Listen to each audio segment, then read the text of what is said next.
ছেলেবেলা থেকেই নরেন ছিল ডানপিটে ও দুরন্ত স্বভাবে। কোনো কিছুকেই তোয়াক্কা করতো না সে। তাই তো প্রতিদিনের মতোই আজও এসে গেছে তার বন্ধুদের নিয়ে রামরতন বাবুর বাড়ির চাপা গাছ তলায়। তার দলবল শুধু চাপা গাছ তলায় খেলতেই আসতো না, তারা গাছের শক্ত মোটা ডালে দোল খায় আর সেখান থেকে ডিগবাজি খেয়ে মাটিতে পড়ে।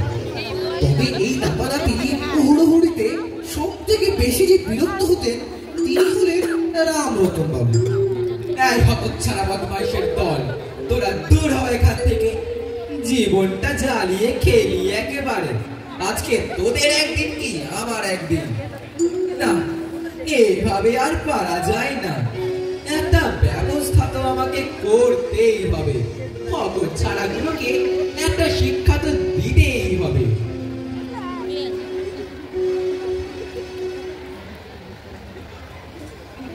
পরের দিন ছেলেদের উপস্থিতি। ওই যে আবার এসে গেছে ছোকরাগুলো। এই যে ছোড়ার দল, একটা গল্প শুনবি? এদিকে আয় দিকিনি। গল্প শুনতে কে না ভালোবাসে? তাই তো নরেন আর তার বন্ধুরা চট করে চলে আসে তাদের জ্যাঠামশাইয়ের কাছে। কি গল্প শোনাবে জ্যাঠা? কি গল্প? কি গল্প? রামরতন বাবু জমিয়ে গল্প শুরু করলেন। আগের দিন রাতে এই চাপা গাছ তলায় কি হয়েছিল জানিস? কি হয়েছিল জ্যাঠা? এক মস্ত বড় ব্রহ্মদৈত্য, তার চেহারা তেমন তার চোখ। সব বড় বড় দাঁত বার করে এগিয়ে আসতে আমি তো ভয়ে আমায় ডেকে বললে, তোরে নয় রে বুড়ো, আমার চাই কষি মাংস। বাগানে আসা ওই কষি মাথা গুলোকে খাবো। কি ভয় পেয়েছে?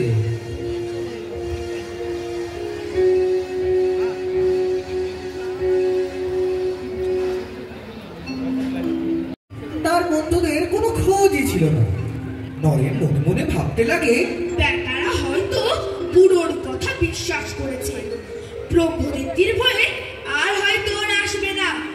আমাকেই প্রমাণ করতে হবে ব্রহ্মদৈত্য বলে কিছুই নেই এ গাছে। আমি এর শেষ থেকেই ছাড়বো। নরেন তার বন্ধুদের প্রমাণ করবার জন্য সেদিন সারা রাত সেই গাছের ডালে বসে কাটিয়ে দিল।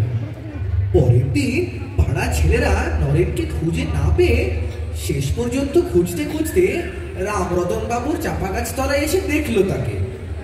ও ছোট ঠাকুর, এখানে শুয়ে আছো তুমি?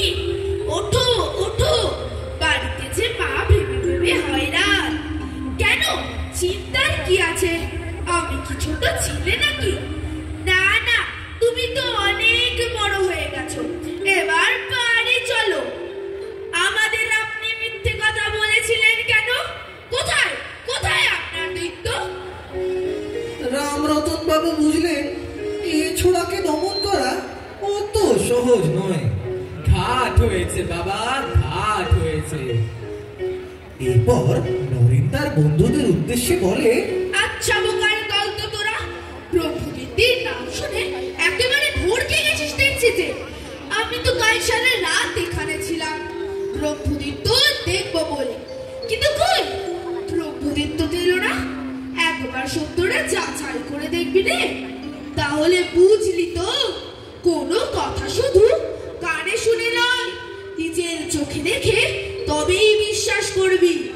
এই বলে রাখলু। নমস্কার রামরতন বাবু, আসি আমরা। এই ছোটবেলার দুষ্টুমি তাকে সাহসী ও নির্ভীক বানিয়ে দিয়েছিল। এই প্রশ্নপ্রবণ মনই তাকে পরবর্তীকালে সত্যের সন্ধানী করে তুলেছিল।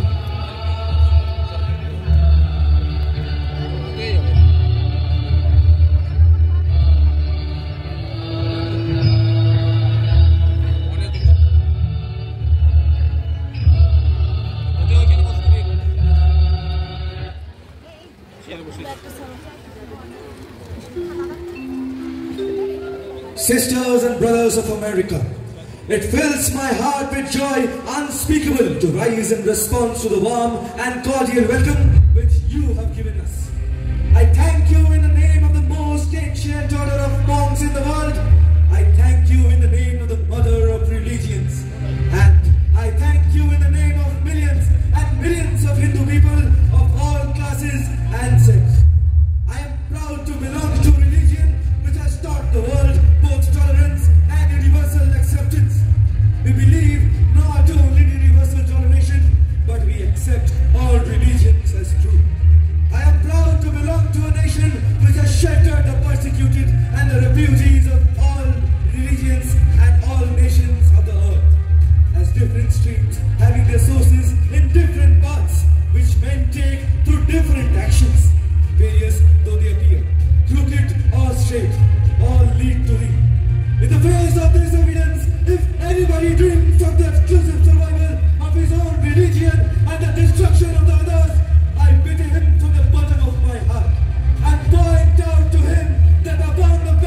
Hell and not fight.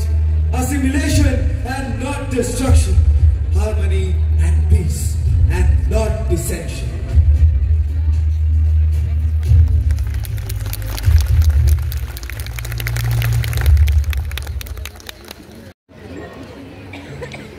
আর এভাবেই আমরা গল্পকারেরা আজকে আমাদের গল্প বলা শেষ করব। সবার ধন্যবাদের সাথে আমি সৌজাত্র, অতৃপ্ত, সৌপর্ণ, ধন্যবাদ।